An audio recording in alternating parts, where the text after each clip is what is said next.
They say a lot of things. They say that one man's trash is another man's treasure. They also say don't judge a book by its cover. And we've all heard them say everyone loves a deal. All of these sayings came into play as this brand evolved from the trunk of a family station wagon to the upscale shopping mall staple we all know today. It took the vision of two brothers approaching retail in a completely new way that brought everyone from homemakers taking the subway to limousine-driven socialites to their Manhattan shop. And while it wasn't fancy, for those willing to do a little digging, there was some incredible deals to be found. And while today's incarnation of the brand is almost unrecognizable from where it started, it's still a place that anybody can go and pick up a little something for their home. I guess you could say it's a real rags to dishes story. And that's why this week's On Brand is on Pottery Barn. We're all jazzed up, really having a cow. You want your favorite show, and it's on right now. It's on brand.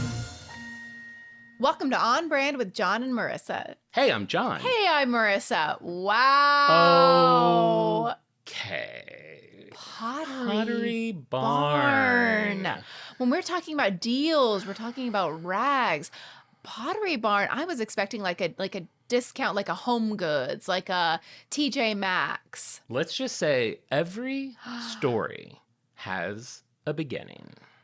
Buckle up. This is going to be good. We're just going to tell you now, pull over.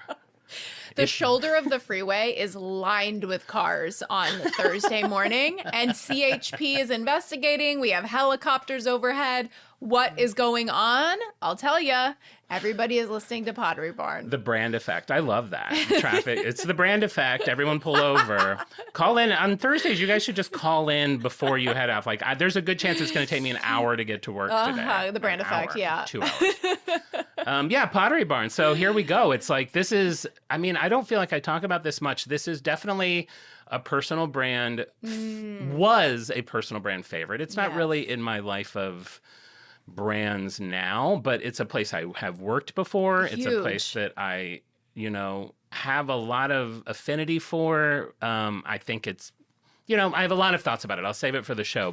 And I know you've had some ups and downs with Pottery Barn. Yes. I think we have talked on the show before how when you bought this house, you bought a lovely vanity for your bathroom. A medicine cabinet. Yes. That, goes in the wall and you open it up and you put stuff in it, right? And then you tried to clean the mirror because mirrors get dirty with Windex. Windex, yes. And the whole finish of the frame around it, peeled into oblivion, and it is still it looks like it was found at the bottom of the ocean. It is and corroded. Not in a good way. Not in a good way. It's patina. No, it's just turned to garbage. And then you call them and they're like, don't use harsh abrasive. It's like it was made for. This was a mirror with Windex. They were gentle soap and water only, which it was expensive. It was we got this new house, we used every dime we had. We were trying to fix it up ourselves. We were David installed the medicine cabinet himself. It was probably one of our biggest purchases. I think it was $300. Yeah. And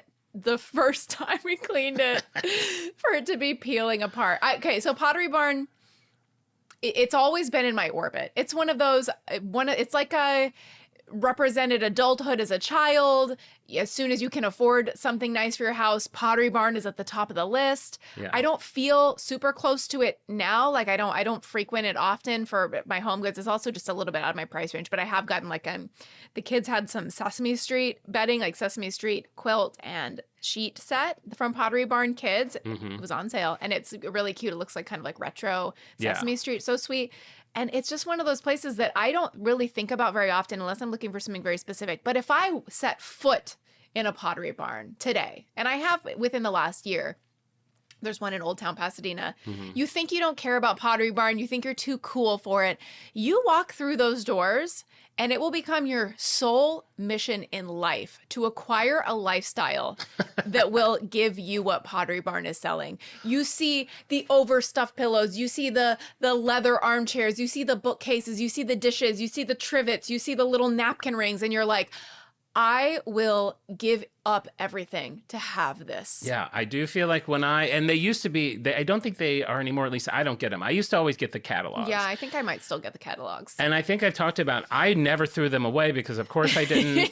And then in 2014, I did a big purge and I had probably 20 years of Pottery Barn catalogs and I actually threw them away. And it is one of my life's greatest regrets. We have to let that go. No, I think about it every single night because there's just something fun about flipping through like an old, like handheld catalog of like, oh, this is what picture frames like. And Pottery Barn used to be, I found for me, their catalogs were like probably how a lot of people look at fashion magazines. Like I found it very aspirational. Like someday I will have a home that will have like 7 barn chairs around my like wooden dining room table. I'll have napkin. It's like the only place that ever made me feel like I had to have napkin rings. Yes. I have napkin rings in my stuff at my mom's home from when I worked at Pottery Barn because I was a little sticky finger there. Someday. Napkin rings are easy to steal. Very easy to steal. And Pottery Barn, back then, like if we had, if something got broken, we would put it away and we were supposed to, it would eventually all go to like charity. But I was like, I'm charity. So like some things I would take out of the charity box. It's called John's house. We provide wayward boys with napkin massages rings. and napkin rings. Napkin ring or another kind of ring, depending on how you use it. That's off-brand. This is main show. So it's like, I don't know. What shocked me the most when I knew I would eventually do Pottery Barn. I've been really kind of willy-nilly with how I'm picking things. I'm kind of picking things lately. So I threw this in and I did just a little bit of research to see if I wanted to go into it. How old do you think Pottery Barn is? 1991. Right? Like it's like 30 years tops. Pottery Barn this year will celebrate its 76th birthday. Not quite clip-clop times. But close. It is 76 years old. Wow, I am shocked. And I think I've never come across vintage Pottery Barn. Funny you say that, because when I worked at Pottery Barn and had a different logo, it said Pottery Barn above each other, like stacked. And there was like a box around it with a line between the two words. That's very of that time. Yeah, and I can't find that. Like I was looking like vintage Pottery Barn logos the other day, and I'm sure someone will find it and be like, you want an MA and you couldn't find this? I didn't really go deep in it, but like I thought I've grown to really like, since we've been doing like the supplementals, like if I can find them, like a history of the logos, because I like to see how they change over time.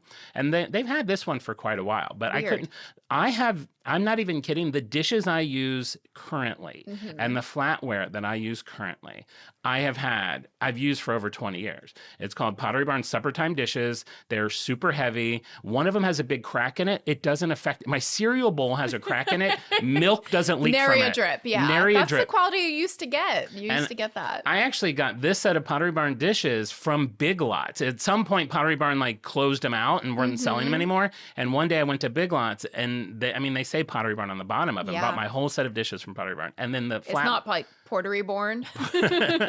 Potboy Loft. Potboy Loft. I'll get into it, guys. Sorry. I just had to drive from the valley, which I don't normally have to do before we start. We're excited. Potboy Loft.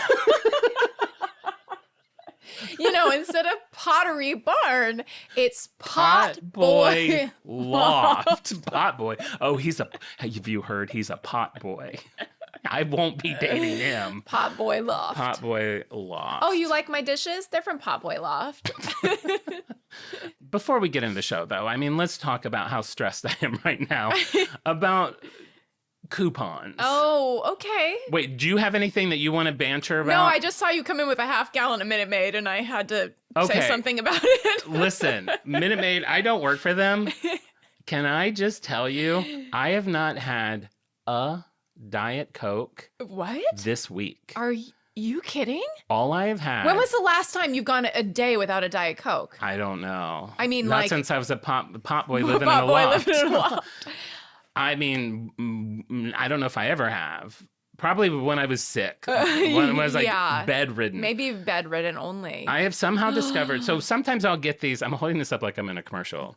We are on camera now. Episodes streaming on YouTube. Be sure to check us out and subscribe, like and share. I think we have 100 subscribers now. That's not, I mean, we've only been on a week. That's great. And now we have put all of our back catalog on YouTube too. It's not all video, but it's all audio. If you like listening to podcasts, on YouTube. Just like staring at our logo. Sure.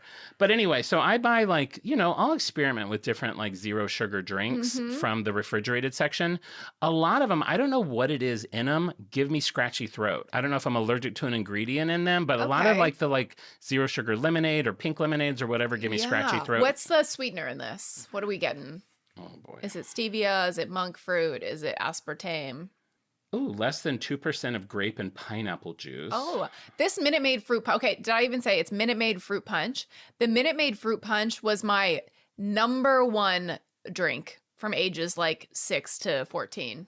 We would get that in the paper carton, the Minute Maid fruit punch. And it was like our family, like this was when you thought that was like healthy, like have like a 12 ounces of juice for a 6-year-old. It was like a serving of juice. I love the Minute Maid fruit punch. Fruit punch, what the hell's going on in there? What's that combo? You got pineapple. It says there's grape skin extract. I mean, it's like at what point they're like, should we put grape skin in it? I don't know. Just pull some juice out of the grape skin. Just get a little extract. Scientists are crazy. Maybe for color.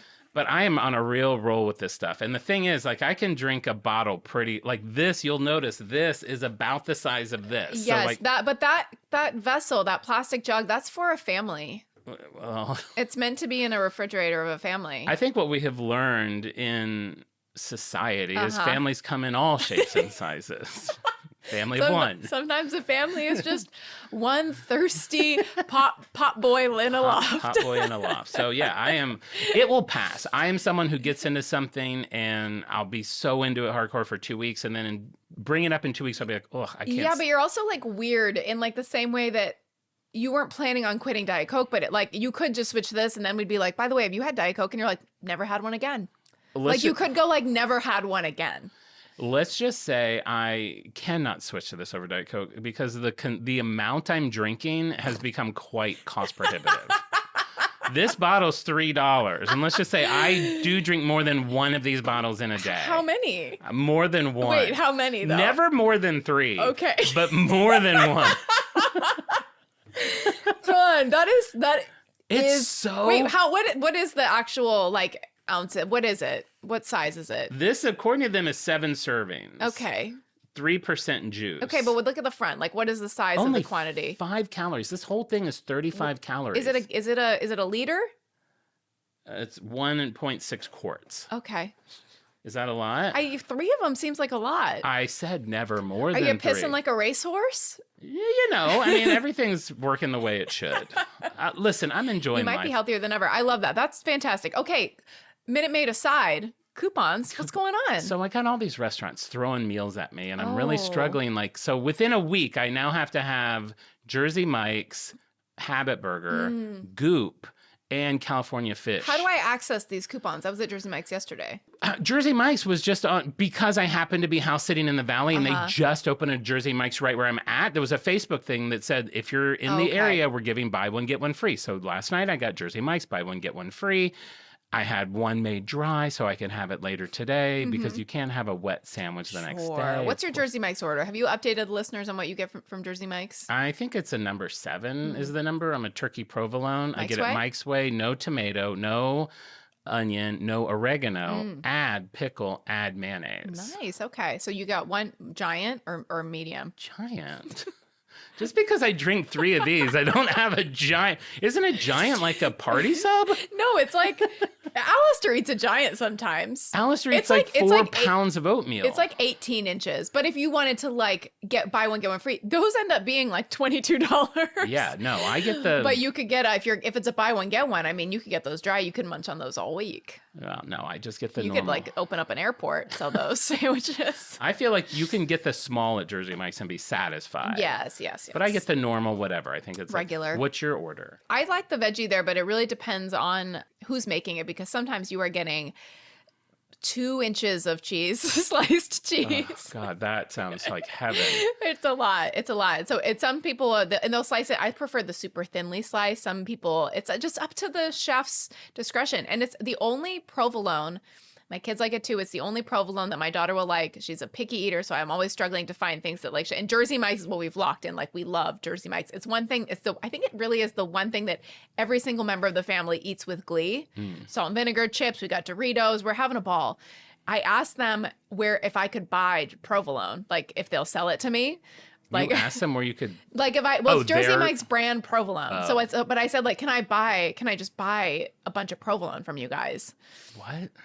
I want like what you would get in a deli pack of provolone would be like 10 slices. You can buy sliced provolone. I know, but they don't like it. They don't only like Jersey Mike's provolone. Do you know why? Because I think it's a little blander. Yes. I got provolone at Trader Joe's, and it is like, it's funky. It's funky. I like Not it, in a bad though. way, but it's aged. It has strong flavor, and that's the same thing. They got one whiff of that Trader Joe's provolone, and they were like, "This is not provolone. Yeah. It has like a cheese smell to it." Yeah. The provolone at Jersey Mike's, it's probably like candle wax. It has the same texture. It's very dry. It's very like low moisture and very like bland. And they wouldn't sell it to me. They said I can only get like a side of provolone would be like.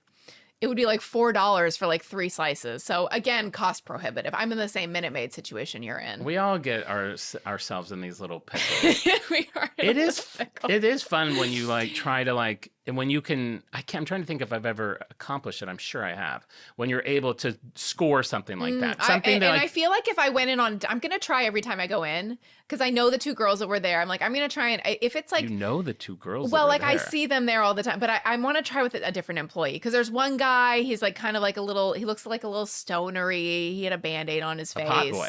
He was a pot boy loft. And I feel like I could get him to be like, I'll give you some. You know what I mean? Yeah. Maybe I'll flirt. Yeah, you got to find like the weak link flirt. Hey, you. Oh my What's God, a have you gal been got to working do out? to get some provolone around here? Like when you go in, you said you have people that you like that make your sandwich Yes. away. Like if they're not available, but you can see they may come around in the cycle, will you like back off? Like if you're about to get Liz and you're like, oh God, Liz hasn't put enough this on That it. I pretend like, and I go, you know what, you go ahead, I'm still deciding. Like Yeah. to the person who's there, yeah, I would do that. Do you do that as well? I would definitely do that You're too. probably that. I imagine that comes up at like Blaze Pizza where you have a really specific rule about your cheese. 100%. Like I'll be watching them make it. I'm like, she's sauce heavy. Yeah. I definitely want the sauce You know heavy. where I've been noticing that? And by the way, I'm back on Chipotle. I had a fantastic Chipotle bowl. Back on Chipotle. Chipotle I thought was done. No. Everyone gripes And about Alistair it. tried to spread a rumor that Chipotle was closing privately to you and me. Al was like, yeah, Chipotle is going out of business. We were like, wait, it is? And we like Googled it. It was like total false information. Because he sees one thing. These are people that are like, did you see this? And this is why No, research is you gotta important. research. Chipotle is back, but I will notice there, I'll see some of the workers. It's like the scoops really vary at Chipotle. Mm-hmm. And I've been told never mobile order at Chipotle. It is guaranteed to be tiny Stingy? portions. Yes. That was interesting because my last order was a mobile order, and I feel like it was a little on the small side. I haven't been in so long because the last 2 or 3 times I went, I would go in, there would be either no one there or 1 or 2 people there, but the place was wrecked. It was like no one's wiping down anything. There's like That's a foods bummer. crossing over into different containers. And I'm not like a snob, but it just looked gross. It And didn't used to be like that it too. never like used to Chipotle be was like that. there's some places you go and you're like, I expect it to be a little rough, but like Chipotle was always like it's higher end. I mean, it's not cheap. They They're have talking. You those, can't like- talk about organic whatever if you have like garbage Yeah. on the floor. Yeah. It all started when they started to have, they had a couple of illnesses, I think, from like from their lettuce or whatever. lettuce or lemons or something. Then they Yeah. started to bag lemons, and then they fired the guy who started it. And then I also think it's once they got the queso, because the queso always has a skin, and nothing looks good with a skin on. Wait, Nothing, John, nothing? you're on the record. Nothing looks good with the skin on. Well, foods like chicken better with the skin off. Okay, what you're not speaking of anything else that might come with a little extra skin? Main show. This is the main show. This is the Pottery Barn show. Should we get That's into right. it? Yeah, let's get into it. Let's get into take me on the ride. We're not clip-clopping, but we are in an old-ass car. That is true. We're going to be in a station wagon. Great. With the wood paneling on the sides. Exactly. What a time. All right, so we can't talk about Pottery Barn without talking about Paul and Morris Secon. Paul was born July 13th, 1916. Oh, my God. 4 years after the sinking of Titanic. Wow. His brother was born October 22. Oh, my God, I'm getting choked up already. His brother was born October 22, 1923. Okay. Nice Jewish family in Philadelphia. Their parents were Russian immigrants. And both of them are very musically gifted. Paul played the trumpet, the piano, the oboe, the flute. Did you ever play an instrument in school? Trumpet, but too hard. Okay, see, I played trumpet and got kicked out, and they said it was because my lips were too big.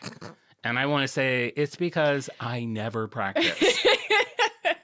So then they're like, you need an instrument for a man with larger lips. And they gave me the trombone. Oh. Try being fifth grade. It's like carrying a dead body around school. Can't imagine. The case was so long and hard. And it's like, oh, you have a spit valve. I think you had that with the trumpet, You had too. that with the trumpet, too. I'll never forget the brassy smell of the spit valve. Oh, God, that brassy smell. spit. I bet that's also, probably... it feels like illegal to comment on the size of a child's lips. You know what? I think you could get fired over that now. It was a different time. Sure.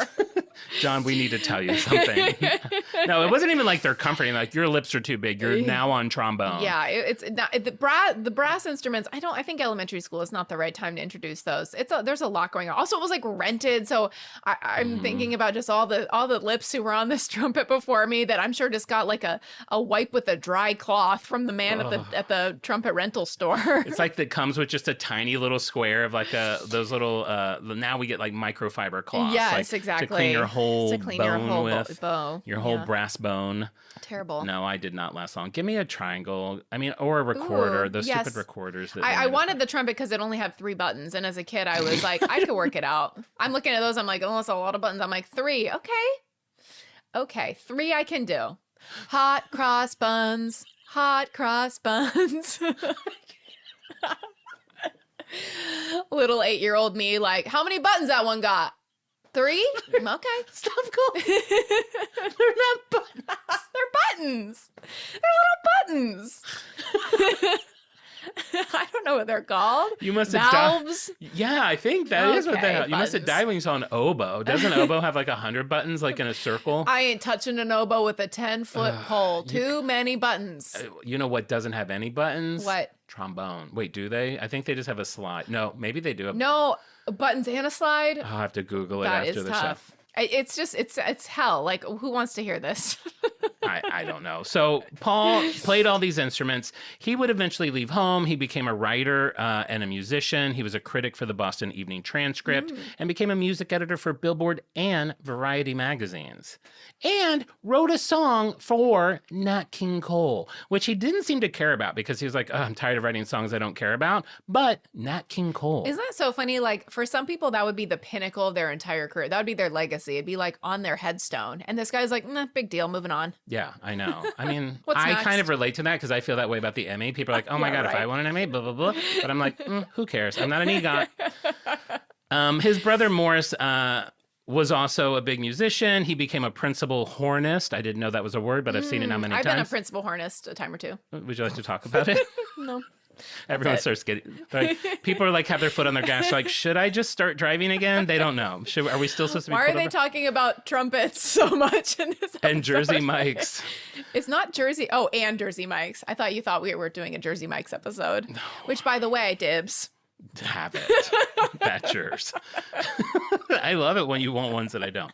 So he became a principal hornist for the Rochester Philharmonic and a teacher at the Eastman School of Music. Wow. Well, and it's not enough. He has big dreams. We'll see. So it's 1949. Okay. A year after my mom was born. Okay. A couple decades after Clip Clops. So Bobo is 1. Bobo is 1 year old. And one day, Morris's wife, June, comes home and she's been shopping at a yard sale in Rochester where she had purchased a dozen-ish pieces of stoneware from a well-known designer named Glidden Parker. A couple of quick side notes. If you don't know what stoneware was, it was very popular at the time. It was, and like when the clay was fired, the pieces would look like they had like a rock-like surface. Yes. And then very mid-century. For sure. And the pieces were by Glidden Parker, as I said. And if you're wondering, he was hot.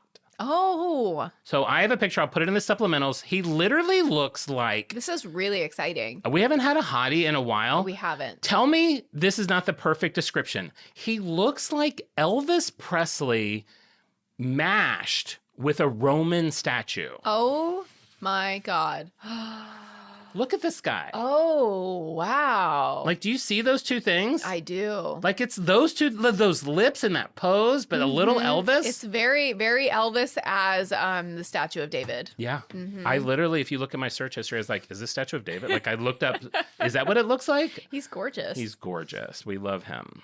Now you're gonna might have to stay pulled over for a little while. Google that. Definitely. Now this is why YouTube comes in handy, because if you're if you're watching on YouTube, We could pop in a photo. you can. Well, I just held it up. Oh yeah. Okay, so now I want to do like a quick side brand of just Glidden Parker. So this guy founded Glidden Pottery in 1940. He was a graduate student at the New York State College of Ceramics in Alfred, New York, and he made stoneware using, at the time, what was considered very cutting-edge technology. He used a ram press, Okay, been there. and slip cast. I didn't know what either of these things were until this morning. I looked them up. A ram press presses clay into molded shapes, and slip cast, you basically pour liquid clay into a mold. Cool. So that's how he would make his pieces. That seems like a no-brainer now, but I guess in 1949, I was like, wow, that's Hot very potter too. Hot potter. This guy can do whatever he wants with his life. I used to, when I first got TikTok, I followed a hot potter. He was just like a shirtless guy, like a pottery thing. At the wheel? At the wheel. Oh my God. Hot potter at the wheel. What happened to him? Ooh, getting steamy in here. So he's using these tools, and when he first started, I find it weird the way they described it. He said he started out making designs intended for floral arrangements, which to me is a vase. Like, I don't know why they don't just say, in his early career, he made vases. If you're that hot, you can pretend like you're inventing the vase and people will be like, wow, that's a really good idea. Like a pottery to put flowers in. I've never heard of that before. I don't know. I mean, could I have some water? Could I have some Minute Maid? Do you have any Minute Maid zero sugar fruit punch? He definitely seems like the kind of person, instead of calling it a vase, he'd call it a vessel. Oh. Definitely a vessel. You're right. Definitely a vessel. Yeah. And then he moved on to making serving pieces. In 1940, he only had one or two people working with him, and they would make about 3,000 pieces a year. Within 2 years, he had 8 to 10 people working for him, and he became established in the national gift market scene. So his stuff is really getting out there. By 1944, he's only 4 years into this. He's making 150,000 pieces of pottery a year. Oh my God. And 2 years later, he's making 6,000 pieces a week. Crazy. And his stuff is it is affordable, but it's also sold in very upscale department stores. It's at Bloomingdale's and Marshall Field's. And Gliddenware becomes kind of an integral part of Americana. And what's fun, and why I kind of wanted to go into him for a second, was his pieces started to be seen on television shows. It was in Perry Mason, a show called Make Room for Daddy, which I'm not familiar with, but definitely on putting it in my queue. And I Love Lucy. There's a scene where Lucy's putting her cigarette out in a Glidden pottery egg server from 1951. Wow. And I also want to talk to him because you started to see his pottery in ads too for other big brands like Campbell Soup and Hormel Chili. They would use his pottery to display their foods. A big bowl of chili. Yeah. Wow. So he was kind of, that's why I wanted to talk about him, because he's someone I wasn't aware of. I'm sure if you're in the pottery world or that's your thing, you know who he is. Yeah. But I don't feel like it's a name most people know. So well, and that's interesting, marketing, just what that says about the time. Imagine watching an ad for chili and being like, wow, who makes that bowl? I'm so intrigued by that. It's nothing I've ever seen before. Yeah. That's I wonder really cool. if he gets all excited that's going to be on I Love Lucy, and then she just putting a cigarette out in it. I'm sure he thought it was cool. So you would think with this kind of acclaim and stuff that the pieces would be really expensive. So Morris is like, oh, June, how much did you spend on this stuff? She's like, Lucy, how much was it? She's like, oh, these I paid less than $1 a piece. What? He's like, what? How can these gorgeous pieces be less than $1? That's about $13 today. Wow. So Morris calls up Glidden and is like, hey, how are you selling these pieces for so cheap? And what he learns is that Glidden has thousands and thousands of pieces of pottery in these barns. He's got platters and plates and pitchers and cups and saucers, but they've all got it. They don't get there yet. Don't get there yet. They've all got. You said they don't get there. We're gonna get there. Okay. I'm excited. Okay. I was like, if I say it fast enough, maybe she won't pick up on it. Okay. So he's got all these pieces of pottery. Okay. And the thing about him is they're all slightly flawed in a way that would prevent him from being able to sell them to his scale retailers. Yes. They might have a little chip in them, or maybe the glaze, if there's glaze, I don't know if these pieces were glazed, but if the glaze wasn't perfect, in the industry, and I've bought some of these, they're called seconds. They're like very close to being perfect, but someone with a discerning eye would know that they aren't, so they just can't pay a lot for them. So he's just been throwing them to the side and has for years. So he's a lot of these things. So we're getting close to the origin of the brand. So Morris thinks about it, and he has what we like to call an aha moment. He's like, maybe I could buy the pottery super cheap and let everyone know that it has these imperfections, sell it below retail, but still at a profit, and make some money from this stuff. So basically, he's looking for, the term wasn't coined yet, but a side hustle. He's not necessarily looking to go all in on this, but he's like, I feel like I could make some money. He feels it would be a win-win for everybody. Mr. Parker's saying he wants to clear out all this stock. He doesn't really want to have it. Morris could make some money. Shoppers would get a name brand piece of pottery. Might have a little flaws, but everyone kind of gets something out of it. So he buys some pieces and he starts testing it out. He brings some home. He sells them to his neighbors and to his orchestra friends. On days that he doesn't have a concert, he would drive back up to Parker's place and restock. His house started to have boxes and boxes of this pottery. In the summer, he would hit the road and start selling it out of his trunk. He found a lot of success going to bungalow colonies, camps, and hotels. I did not know what a bungalow colony is. Bungalow colony? Do you know what that is? No. I had to look that up. I really like those combination of words, though. A bungalow colony is apparently was a cluster of small rental summer homes, typically in the Catskill Mountains, and they were like communal vacation setting for middle-class Jewish families, and they were more affordable and more communal than it was like an alternative to traditional hotels. Wow, great. So the first one he goes to, he just lays out 500 pieces of this stoneware out on the lawn, and he said it was kind of like putting a suite out and were a bunch of ants. He didn't advertise or anything, but everyone started to hear about it because it's a communal living. The murmurs, the whispers. Wow. What? There's cracked pottery for sale out in the yard. Let's go check it out. Everyone goes out and looks at it. He ends up selling 70% of it and making $500, which I was like, $500 isn't that much, but it translates to about $6,700. So not for bad for like a day, a weekend, or whatever, however long he was there. That's great. Pretty good. So he calls his brother Paul up, who's currently unemployed in New York, and tells him what he's been doing. And he said that, he's seen enough success. He thinks they might be able to turn this into a business. And Paul's like, I'm not working. I'm a little disenchanted. I'm writing stupid songs for Nat King Cole. Who gives a crap about that guy? So he's like, you know what? I'm ready to finally do something with my life. Sell cracked pottery? Yes, please. I'm all in. So he is like, let's do it. So that summer, they make a proposition to Glenn to just buy everything that he has. And he's like, you know what? I've been paying rent on storing them. So, you know what? I wouldn't mind getting rid of them. I personally don't know how many pieces are in there, but I could sell them to you. Let's just say $2,500 for everything. And Morris is like, bro, I want them so bad. I'm living on a hornist salary. I can't afford that. Meet me at 2,000. Glenn's like, you know what? Just to be done with it, let's do it. So they buy it off for $2,000.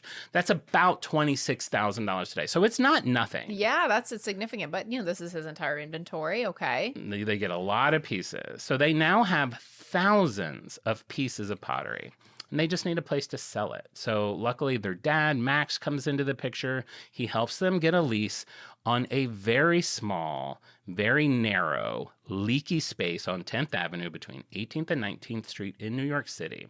And it's like a modest part of Manhattan. And the space is only 12 feet wide, which is like 2 of me. Oh my gosh. This is like the storage unit.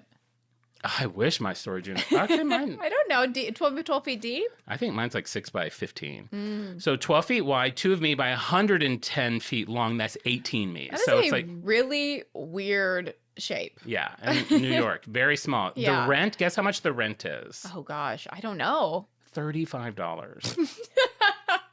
$35 a month. I love that about the past. Like rent being under $100 is really fun. In New York. New York. That's really fun. Paul would joke that you couldn't even see the store because there was always 4 garbage cans out front that completely blocked it. Of course. Now, they've got product. And they've got a place. Yes. All they need now is a name. They wanted to, luckily, keep it very simple. So what did they buy? Pottery. Where did they get it? A barn. Let's call it Pottery Barn. The Pottery Barn. Yes! And the family would just refer to it as the barn, which I love. So they just called it the barn. But Hot Boy Loft. Hot Boy Loft. So Pottery Barn is born. Wow. This is huge. Such a good name. Such a good name. So literal. I've never once thought about the origin of that. I've never thought about like pottery. It's like pottery is such a small part of what they do. I've never once thought barn, where did the barn come from? I assumed it was some kind of like marketing mumbo jumbo, so much so that I didn't even give it a second thought that it might have had a very like literal specific origin. This is gorgeous. This is what we live for. This is the good stuff. I know. I was really excited when I started looking into this. I started to think more and more about these brands that I kind of feel like I know, but realize that I know nothing about them. And even like working there, you don't have to like learn the history. If I had a store, I would make all the employees sit down, watch a presentation about the origin of the brand. Well, we'll get to that. What I am teaching you today no longer exists in canon. Most of my research for this show are from 1940s and 50s newspapers. Are you kidding? No, I've been like deep in newspaper research. Were you on the microfiche? I mean, the digital microfiche. Newspapers.com microfiche. But yeah, like, because we'll get to it. It's like this. Wow. This took some. This is like breaking news. This is journalism. You're going to get a Pulitzer for this. I just want to be an EGOT. You're going to be like an EEP. An app. And you got. So Morris would spend the next couple of months driving back and forth from Rochester to New York in his station wagon, stuffed with ceramics so he could restock the store. Sometimes he would make the trip 3 times a week. Wow. And the store is not fancy. It is literally giving me Aldi vibes because in the beginning there were no racks, there were no shelves. Wow. Everything is stacked either in or stacked on crates. Customers would dig through the crates and packing material, searching for the perfectly priced, imperfect item. That's an effective tactic sometimes. The treasure hunt model can be very effective. It is now, but you also still have to put yourself in 1950 because we had Bloomingdale's and like department stores. Like I feel like true. that's still the age of like when I'll say a woman. I'm not being that sensitive, but like when a woman would go to a department store, they're getting all their items are put in boxes, and it's like everything's very like they're being guided by hand by like an employee. Like you would go into a department store, you would say what you were looking for, and they would like find things for you. That was like what the expectation of what that job would be. Yeah, so now you're like going past garbage cans into a narrow little hallway and digging through boxes. You're on your hands and knees, hunched over a pile of pots. Yeah, looking for a napkin ring or some kind of ring. That is interesting. That's different. Yeah, it said that there was even like sawdust on the floor, and like if you bought something, they would just wrap it up in like day-old newspapers or whatever they ever had lying around. It was just a really down and dirty operation. Cool. Paul would say of the store, there was just one aisle down the center, like a part in the hair. I never thought in those days about building a business. I was just having fun. But it proved to be really popular, and it turns out that people of all demographics like to save money for something that's well-designed, even if it might have some flaws in it. And that led Paul to seek out other vendors who had backstock and seconds that they could sell. And then they would start carrying earthenware and china and glass items made by other well-known manufacturers from around. So up until that point, it was only this one designer. It was just that pottery. Wow. And then they started, like, Paul started to really kind of own this idea. Yeah. And he would go out and make contracts and get cool. other vendors. It was kind of like an outlet store for that other guy.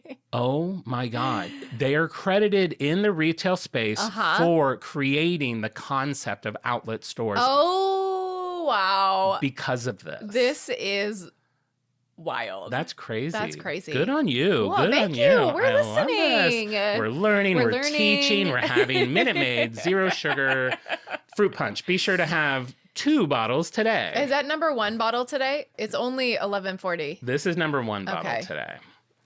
All right, so after they've been open for a year, they get a write-up in the New Yorker, and other newspapers start to write about them. So this is from the Honolulu Star Advisor. I'm just going to read it. Yeah. Because I feel like it really puts you in the moment. Great. It's better than I could write it. It's a little long. Maybe we'll clippity-clip. Maybe we won't.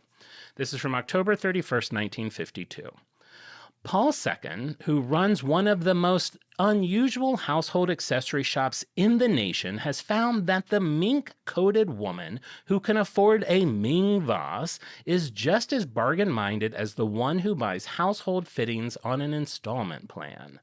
Secon operates what ought to go down in history as one of the junkiest-looking shops in the country.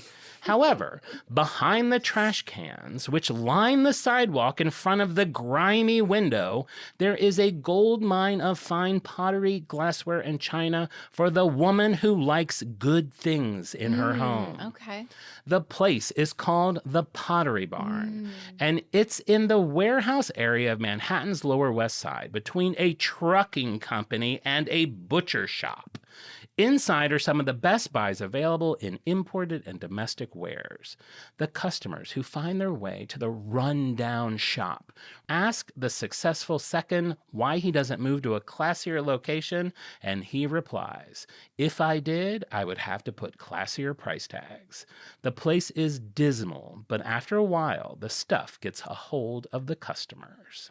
I mean, just put you right there. Give me a time machine and send me to New York City. Give me a world where this is what's news. Like, this is what I'm reading the paper. I'm seeing who won the game. I'm seeing did we land on the moon yet? We have 2,000 words on a pottery shop that is like making waves by how junky it is. The poor and the rich are dancing together. They're rubbing elbows. Wow. I would love to be hunched over a pile of pottery in this place. This sounds so fun. I know. And apparently after the New Yorker's article came out, the next morning, limousines were lined down the streets. Course. Like, how amazing is that? Around this same time, Morris opened a satellite store in Rochester. It was called Secon Pottery Barn. Not second, but like his last name is Secon. Secon Pottery Barn. Its nickname was the Little Ceramic Shop, but the offshoot would only last about a year, and then he would shut it down. And then he's like, you know what? I kind of want to refocus back on music. So Morris kind of like, he dips a little bit. I'm sure he's still involved, but he goes to teaching at the Sun goes down, a little toot toot, sun comes up, back at the shop. Yeah, I love that. A little toot toot, sun comes up, back in the shop. So meanwhile, back in Manhattan, Paul has really become the driving force of Pottery Barn. And this is some of the stuff that I found. This is why I love newspaper research. I would have never known these things had I not traveled back in time via newspapers. So he's doing a couple of very interesting things with the store. One, he'll find like artists that he really likes, buy a dozen pieces of their pottery and have exhibits, almost like a museum. So cool. he's like putting pottery out, like the New York Times will come, they'll write up an article about it. Very it's like cool. kind of like an event. And then in 1955, in October, he started this whole series of lectures, and they were called The Customer Wants to Know. And he basically just like he realized that people would have so many questions about these things, like where does it come from, how's it made? Sure. So he has like designers come and museum officials and like factory representatives and importers and all these people to like give lectures. He had like a representative from Herman Miller's furniture company come and like show a film about stainless steel furniture. It was super exciting at the time. He had people come in and like literally demonstrate how to make pottery. Like they would bring like a potter, like a wheel. Fun. And I saw pictures of it. It's literally like just a whole room of people like just like there to ask questions about this stuff because it's like this is what people had to do before computers. I know. You had to leave your house if you wanted to learn how a pot was made. You couldn't just clickety-clack on your keyboard to get the answer beamed right to you. You don't even have to use that anymore. Just use your phone. You can't just be like, hey, Siri. What is pot? Hey, Siri. How is pottery made? Oh. God, I hate her so much. I hate God.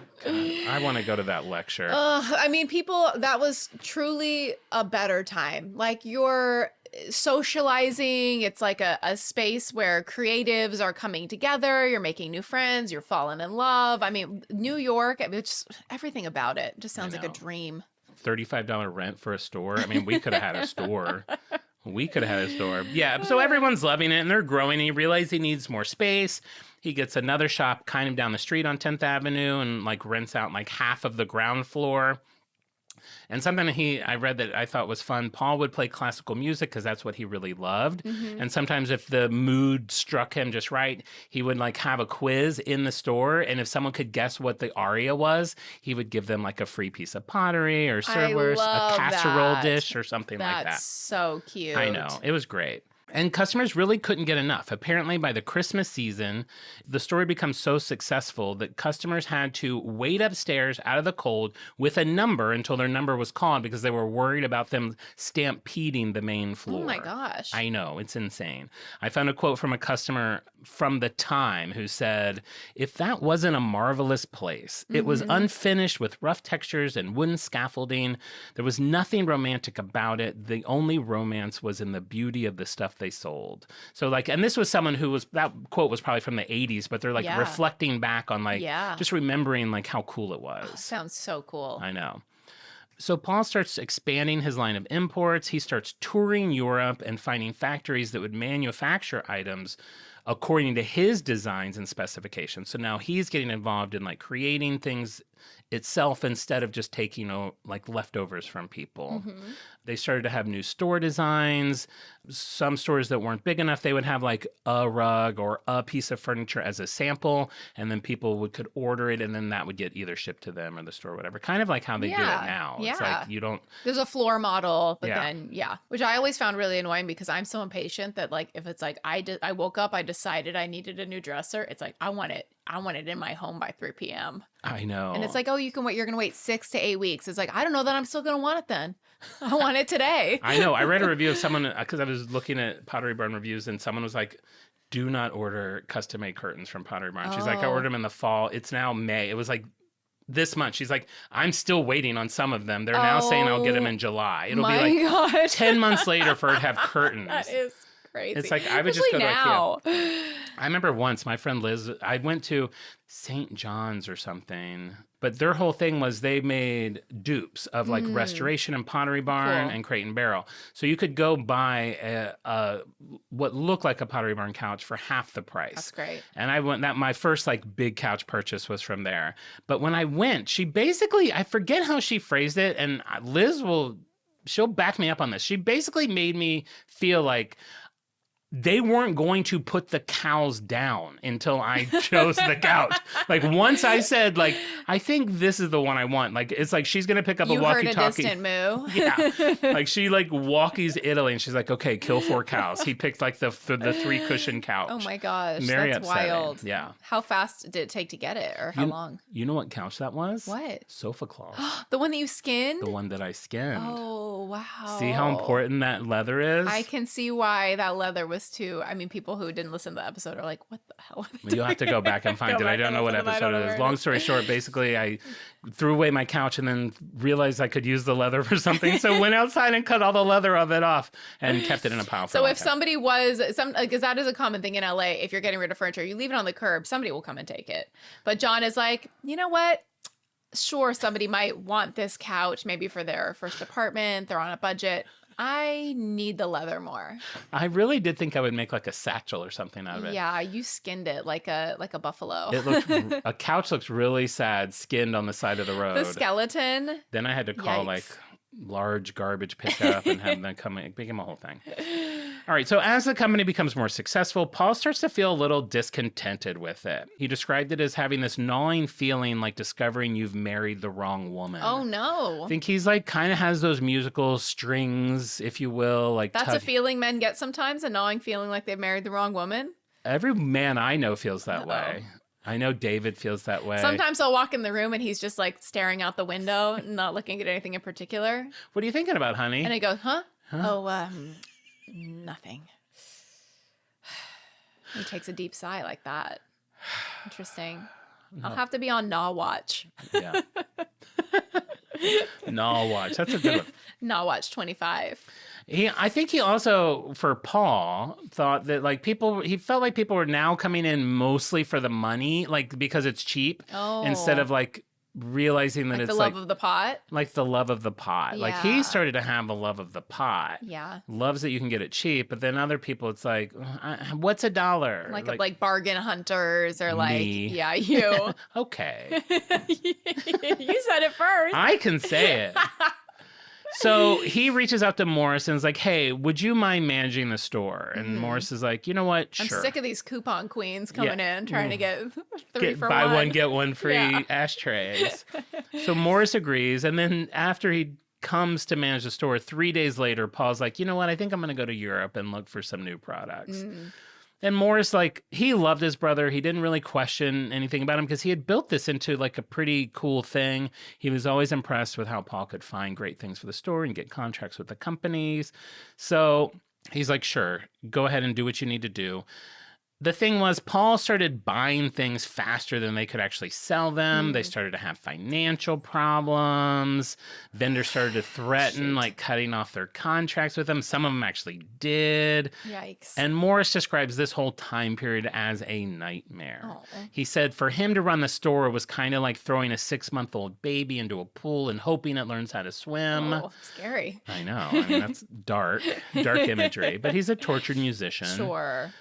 Paul would say, I was never aware of what the hell I was doing. I was just buying the things I found most beautiful in the world. And they both kind of described it as they were really just playing store. Yeah. They were like musicians. They were not born to like, we are going to business people. Be a pottery business. And I think that's reflected in what they wanted to do. What excited them most was like the education and the community engagement and kind of the gathering of people together and the appreciating the beautiful things. He wasn't in it to be like, just move as much inventory as possible. Yeah. And they were definitely not getting rich off of this place. So at this point, Paul decides that he now wants to go back to music and he offers to sell the store to Morris. Morris takes out a loan and he has the understanding that there'll probably be a couple $1,000s of debt, you know, that he's going to be acquiring with this. Well, it turned out that debt ended up being $75,000. Oh, my goodness. Which is like $17 million. That's quite a bit. It's quite a bit. So he has to start taking music gigs as another side hustle to make extra money, to try to pay this down. He would take these gigs and not even have really time to like rehearse for them. So he talks about how he would have to like rehearse playing in the back of like taxi cabs on the way to like the gig that he took. So that's a fun scene in the movie. Exactly. I think it's super fun. So, you know, he's really just hustling. And they had built it up to 7 stores. There's now 7 Pottery Barns. Wow. But in 1968, he was very torn, but he decided that he's also just going to put it behind him and go back to music. And he accepts a job with the Israel Philharmonic Orchestra and sells the barn, which at this point, the entire family is calling the Poverty Barn. Rude. They don't make money from it. That's mean. The Poverty Barn. Ironically, in a Simpsons episode, There's a Simpsons episode where Homer and Lisa are at the mall and they're walking by stores, and they also call it the Pottery Barn in the same font, and it's clearly... That is interesting. Pottery Barn. Wow. How the tides have turned. Yeah. That's interesting. So he sells it to a guy named Hoyt Chapin and Tony Brush, and their whole idea is to expand it. They take it from 7 stores to 13 stores. Okay. And then they're like, you know what? Let's sell it. Who do they sell it to? The Gap. Our number 1 episode of On Brand. Whoa. The Gap is like, you know what? We wouldn't mind being in the home goods space because all these brands want to have large portfolios. Interesting. So and I gotta say, I love the Gap. They've tried so many things, like even in their own stores. Like I know I've talked about like the Gap Clearance Center, but like you always like Gap was always like, or used to like, you would find like, you know, now we sell like wool blankets, or like we sell candles too, or like they would dabble in the home space. They dabble, and I will say, I'm hearing this all over. Gap is back. Oh, Gap is hardcore. Gap back. is hard back, and Thanks, Zach Posen. I'm hearing a lot of people say Old Navy is back. Yeah. If you can put in the right shipping address, you will be really happy with what you get from Old Navy. How would you know if they're back? Like whenever they send you, like they sent you a postcard that says "We're back to that lady." Yeah. You have to like go over to her house. Hey, listen, have you I don't any know. Marketing materials from Old Navy. I've heard Old Navy's back. Did you get any mail that can tell me if they're back? The quality is good. Gap is. Wait, are they still owned by Gap? I think they're still together. I think Old Navy branched off in some way because they had become the bigger brand. But for some reason, you know how you like have in your mind, you're like, oh, I know Anthropologie, Urban Outfitter. I know like some of these like families, and I know Gap is Gap Banana Republic. Yeah. Banana Republic, Old Navy, and Gap are one. And then like there's some others like the sportswear, like something like that. And then under that is also Pottery Barn? At the time. Well, I don't know if they had that whole portfolio in 1984. Okay. This is really they bought it in 84, stuff. so I don't know. Old Navy probably, they came out, I think Old Navy came out in 92 or 94. Yeah, that was like maybe maybe later 90s. So that wasn't there yet. And Pottery Barn is now, is it affiliated with like Restoration Hardware? Are they like, they're always next to each other. I like I'm just that people, so excited. People are like, do they know what they're talking about? I want to walk around a Pottery Barn so bad right now. Let me just tell you, in my research, the next sentence will tell you who. Okay, thank you. Okay, I'll be patient. I'm just so excited. So the Gap grows it to 27 stores. So they double it plus a store. But they only had it for 2 years. And they're like, you know, a store like the Gap, they're going to try something. If it's not what they need, move on. Cut them loose. 2 years later, they sell it to Williams-Sonoma. There we are. Okay. Which, if you're not familiar, is an upscale kitchen store for $6 million. So even you saying Williams-Sonoma, the stress leaves my body. I feel happy. I feel optimistic. I'm thinking $36 seasonal jelly beans that come in like a lucite box. I'm seeing a jar of apple butter. I'm seeing expensive $18 apple butter. I'm seeing a crock, some like a Dutch oven.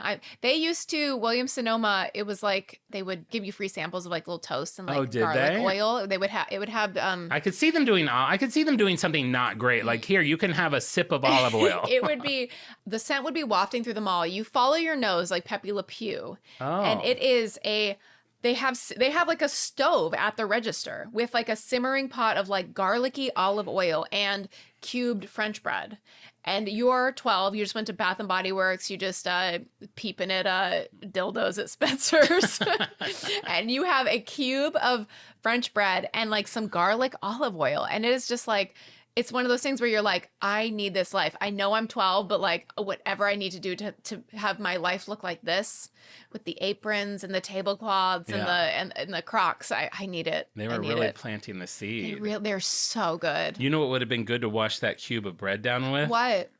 Some Minute Maid zero sugar fruit punch. I'll be shocked if this is not what's on brand for you this week in the next episode we record. Now it comes in 1.6 quart bottles. I love that. Wow. So this is cool. The Pottery Barn Williams-Sonoma. This is a really cool partnership. That relationship exists to this day. So they bought it in 86. They've now had it for 30 years. There's some good synergy there. 40 years. Jesus Crazy. Christ. How is time? I'm one of those people that's still like, someone says 1990. I'm like, oh, 15 years ago? Same, No, babe, that was 10 years ago. Yeah. I'm still on Y2K. Yeah, I know. That is really exciting. Yeah. Okay, so it's a good match, but I gotta say, I don't love everything. One of the first things that Williams-Sonoma does, scrub Pottery Barn's history. What do you mean? The brothers are no longer mentioned. Why? I encourage everyone, once you get back on the road and get to work, go to potterybarn.com and your boss is like, can you send me that report? You're like, yes, I'm on it right now. Open a new tab, potterybarn.com/about us. No, I think it's called, I'm going to go Our story. You know what? You don't even have to do it because I'm going to do it for you. Okay, you do it. Because I was like, oh, that would be interesting to see. Like Revisionist history. Wild. This is Pottery Barn's official statement on their story. Okay. For over 70 years, Pottery Barn has represented exceptional quality and unparalleled value. A member of the Williams-Sonoma Family Incorporated family of brands. Our home is in San Francisco, but our site, catalog, and stores reach around the world. That's their story. Not like we like scrapped and scraped in New York City in a rat-filled place. How are you not having like a black and white photo of like the long interior New York space with the stacks of pots?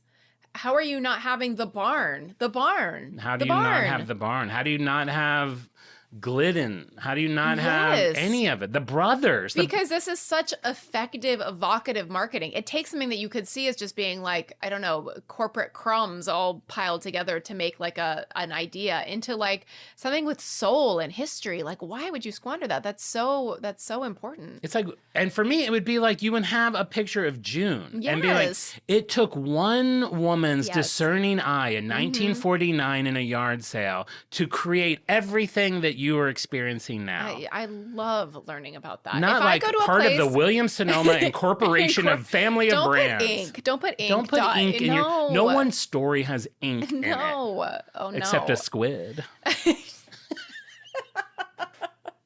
Except a squid. Unless you're a squid, get ink out of your about me. Okay? We need to really, I'm going to write to them. Yeah. The fact that you had to like scour, you had to like go to the metaphorical microfiche to find this. Yeah. This isn't even in like It's public in Wiki. knowledge. Some of it's in Wiki. It just should be like, they should be owning it. I'm really confused. Yeah. Did one of them like turn out to be like a neo-Nazi or something and they're trying to like scrub the history? No, What is they happening? ended up growing very old, moving into retirement Beautiful homes. life. One of them dies at 90. Fantastic legacy. They make jokes like, "Oh, shit, would have been nice if we like got rich too," but they're not like mad. They're just Yeah. like, "Look."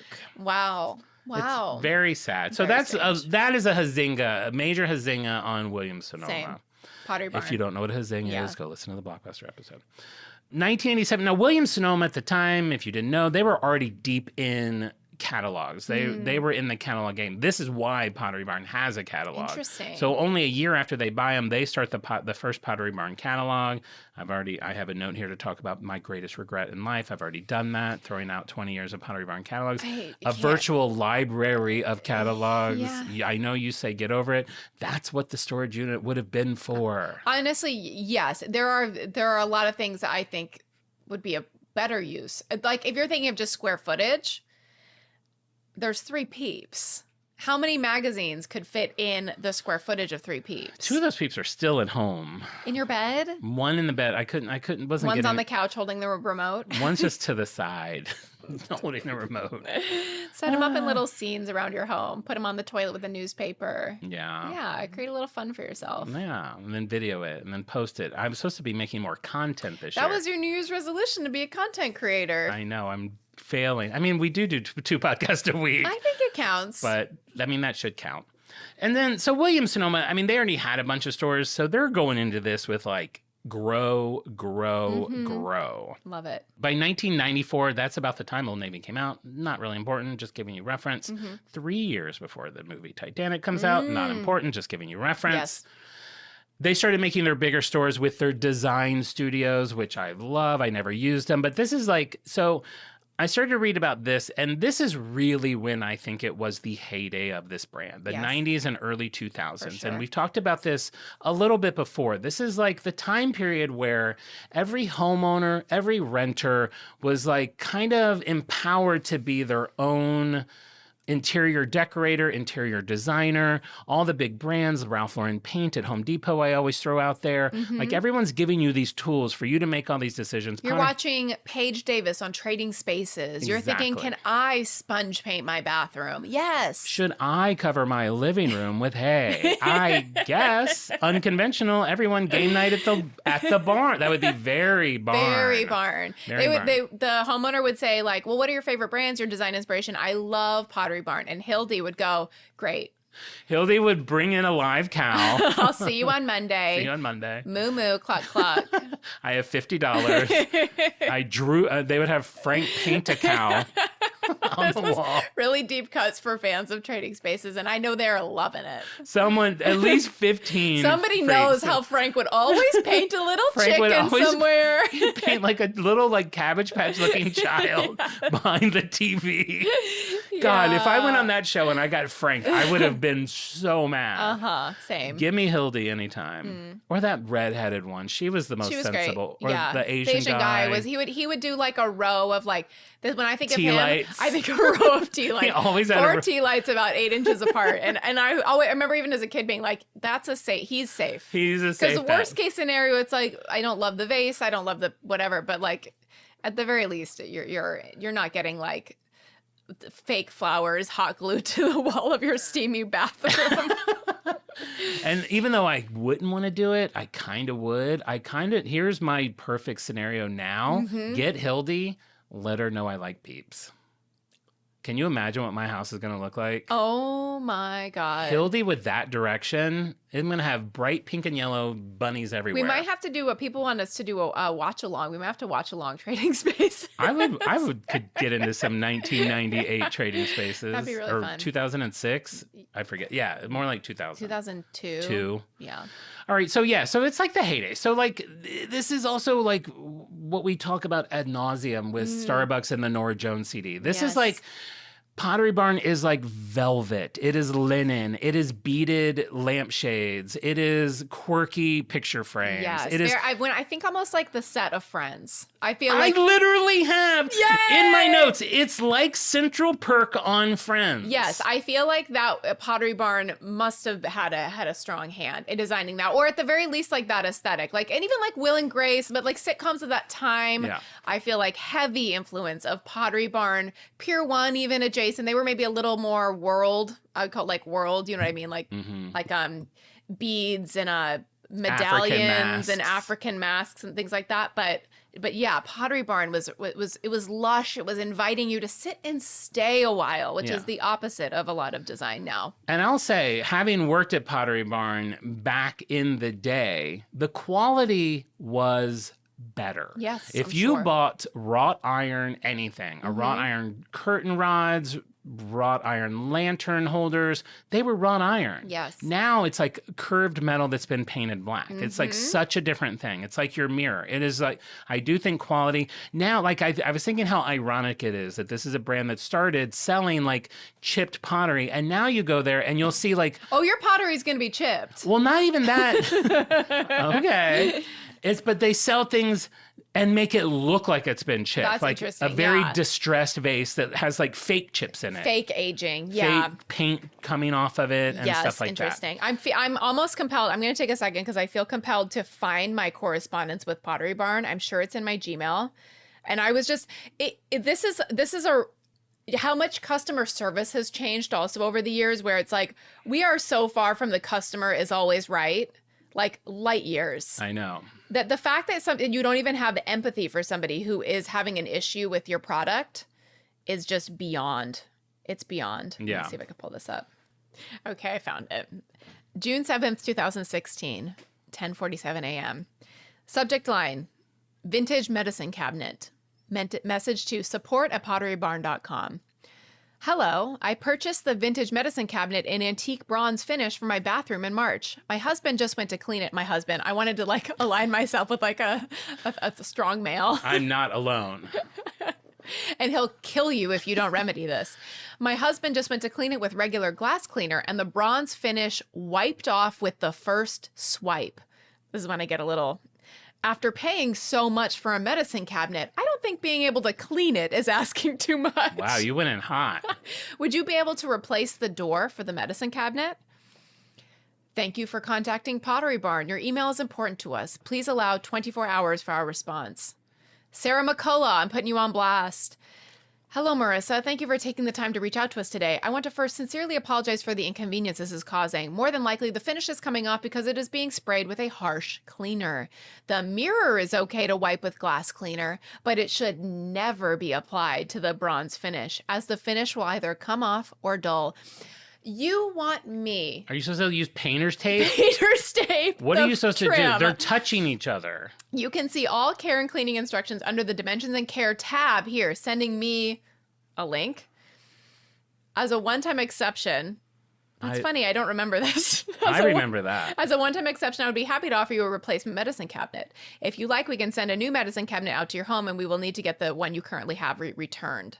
Please let me know how you would like to proceed. Again, I apologize for the inconvenience this is causing. So then why is my current one still peeling? Because you use Windex again. This is the same person that keeps sending our Old Navy stuff to the wrong person.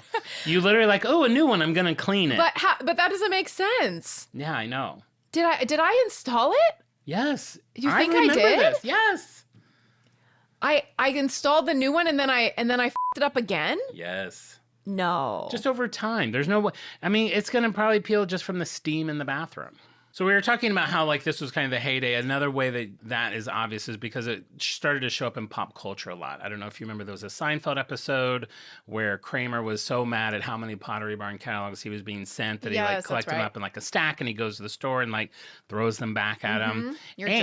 Your dream, a collection of Pottery Barn catalogs. Oh my God, I know. I wish he had just brought them to my house. Yeah. I gotta replace that. That episode is triggering. I gotta put a note real quick to check eBay for vintage Pottery Barn catalogs. Lot. Mm-hmm. And then Friends, we were just talking about how this time period also reminds us of Friends. There's an iconic episode of Friends called The One with the Apothecary Table. I know you didn't watch Friends, nope. But there's an episode where... Even just the word apothecary table feels very Pottery Barn. Pottery Barn. I don't think people even knew they wanted apothecary until Pottery Barn told them they did. No. I could not tell. Also, again, I didn't do a ton of research on it. Some places say that this was official product placement, that Pottery Barn paid for this, but Pottery Barn has made a statement that we did not. But it seems very like heavy, like... I mean, you couldn't even pay for that kind of advertising. I'm sure they sold a lot of those coffee tables afterwards. My God. Well, and then years later, I think in like around 2019 or something, Pottery Barn came out with like a Friends collection. I think you could get like the frame for like, that they had hanging on their door and like silly little things like that. That's genius. So it was all synergy. And then I told you about the Simpsons one. So then we move into the 2000s, and it's kind of like becoming what we know today. In 2000, we've got Pottery Barn Kids hitting the scene. You have the Pottery Barn website showing up. 2003, you've got PB Teen, which I gotta say, has some cool stuff. PB Teen, and there's some like a lamp or something I got from PB, like their lighting is really cool, and it's not like kid specific. I can't imagine a world where you're throwing down Pottery Barn cash for your teen's bedroom. But if like they have cool funky light fixtures, the style is a little bit different. Was Pottery Barn where you were getting your crib blankets, or was that Crate and Barrel? Crate and Barrel. Okay. Yeah, they had a collab with an artist that I like. But even through Pottery Barn Teen, then they had a side shoot, which is still around because I looked it up yesterday, Pottery Barn Dorm. Ooh, for fun. People that are moving into college. Like they all kind of make sense. Yeah. In 2006, they had Pottery Barn Bed and Bath. That seems to no longer be around. I think that maybe had gotten too niche. Was it like towels or was it like body wash? I think towels. I think it was all just focused on like sheets and towels and stuff for the bed and bath.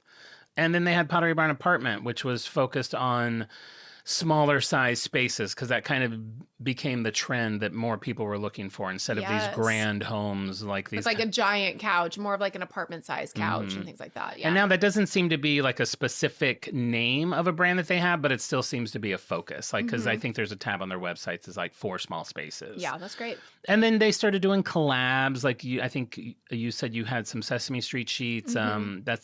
they started doing collabs with like Star Wars and Hello Kitty. This is like the teen and kids stuff, Yeah. which is, very common. I find that their licensed stuff, it's more kind of, I guess you'd say tasteful than what you'd get just like at a Target or Walmart, like with like the branded stuff is really loud and flashy. I'd say it's more like subdued. So if you need a compromise with your kid who really wants like, Barbie sheets, it's going to be a little bit more tasteful. I definitely have bought, I think the only thing I can think of that I bought that was a Pottery Barn collab was I bought a golden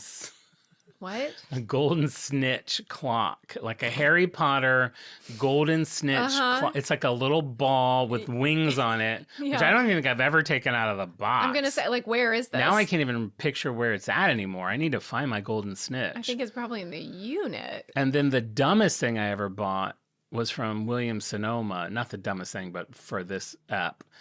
Star Wars pancake molds. You know how dumb those are? You just make a pancake that's the silhouette of Yoda. It's just like it's just a round pancake with like two ears. Like, unless you're... Well, and also like, do you like make pancakes? No. I mean, the point of that is for like when you were wrapping up, did they say, "Oh, how old is your son turning?" Is this like for his 8th birthday, the morning you want to make him some special Star Wars pancakes? How old is your son turning? He actually passed away when he was 5, but I make these every year just to like remember him. Oh, I'm sorry. Okay. You know what? They're on the house.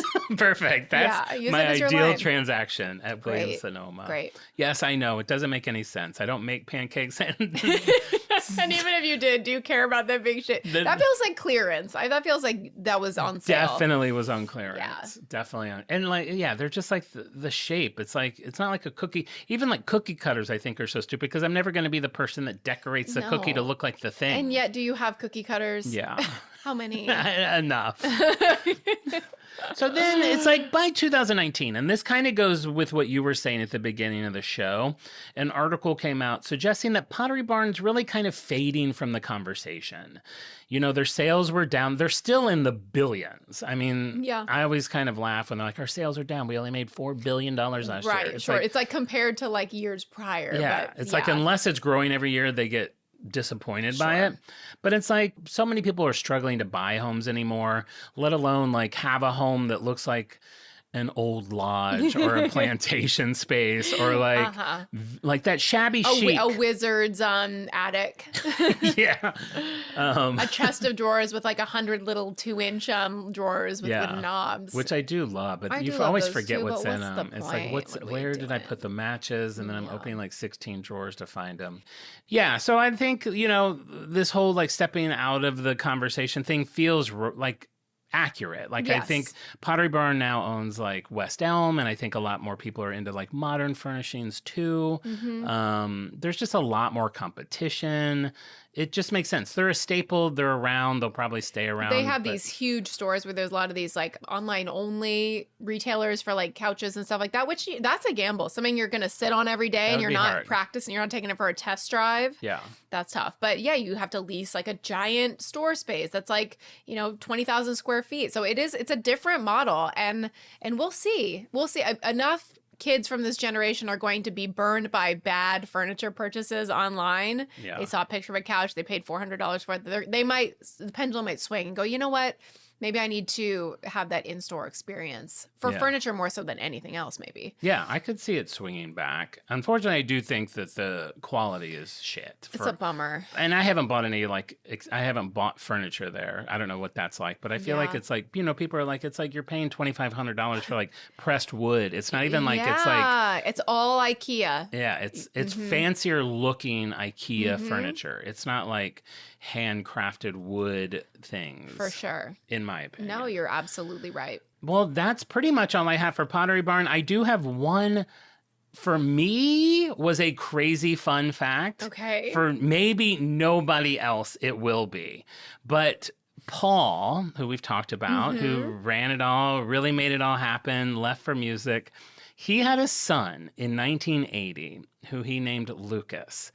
And in 1994, Lucas had a hit song called Lucas with the Lid Off. This was a song that I used to listen to. What? And I was like, wait, that can't be the song that I'm thinking of. And You had no idea that it had ties to such an iconic brand. No. Okay, and let's it's like, hear it. he's like a rapper kid. Like, but it's like not, I don't know, it's like silly rap. So wait, what year is this? This Remind is me. 1994. Okay. And I'm going about 45 seconds in. The beginning is so fun, but it just takes so long to build Sure, up. listen to it on your own time. Summertime banger. This might be the song of summer. I mean, I remember like that was just That's such like top down, hot day, grooving, school's yeah, out. it's like a mesh of it's so of that time Yeah. period, like meshing like bluesy with Sure. jazzy, with rappy, with all that stuff. And Right. I was like, that's Paul's son. Well, music was in their blood. So awesome. It really great. was. That's what I thought too. So So there you cool. go. That's Pottery Barn. I personally learned so many things I had no idea about. I'm curious if some of like the Doughboy boys will like click on this episode because I picture a lot of them like Pottery Barn. Pottery Barn. But if they did, I hope they learned It something. might not be stirring in their loins the same way it does for you and me, but that's okay. We'll get Under Armour for them next week. You have to do Now bras. I have to do Under Armour. Yeah. Or Jersey man. Mike's. They like to eat too. That's true. I'll do Jersey Mike's They'll coming be up. happy. Oh, now we have to learn about Jersey Mike. Okay, so now you know. I mean, I feel like I probably know, but would you say, with everything you've now learned, is you have had bad experiences? There is a Not as bad as I remember, but yes. there is a rapper involved that you didn't know about. There's expensive items. Mm-hmm. Is Pottery Barn on brand or off brand for you? This is the magic of this show. I'm more into Pottery Barn now than ever, just from spending this time going on this ride with you. I'm confused why they're not using this lore and this rich tapestry of history in any of their personal branding. But for me, I'm going to say this is on brand for me. I love it. You know, I'm going to say the same thing. It's on brand for me just because it's super nostalgic. Mm-hmm. And any brand that is nostalgic for me will probably stay on brand for me. Sure. I'm sure I will find myself there buying something at some point. It is a place, I don't know if we've talked about it, how bad I am about using Like gift cards? gift cards. Yeah. It's a place where I have paper gift cards for. I tried to use, I think I told that story before.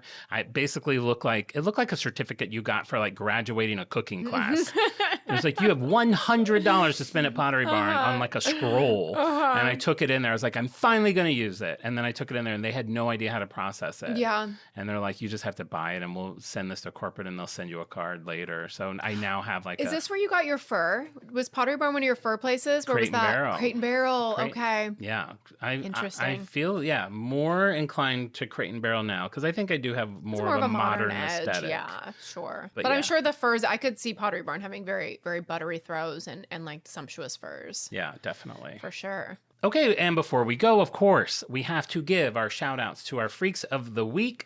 This was for the Mr. Clean Insta Egg, which just had a picture of Mr. Clean's buff arms. I'm sure it made a lot of people very excited. And Mr. Clean in a scramble. And the people that got it correct and our Freaks of the Week are Brownski, Stephanie/Shanks Homestead, Gina, Brian Koval, and Lauren. So congratulations. Thank you for playing the Instag. If you're not familiar, on our Instagram story every Wednesday, I post a puzzle. If you solve it, you'll know what our brand is going to be that week, and your name will get added to our Wheel of Freaks, which we will spin 5 times. And you can be one of our 5 Freaks of the Week. And also check out our Instagram because every week we post a package of supplemental photos and ads and fonts and stuff for the episode that we did the week prior.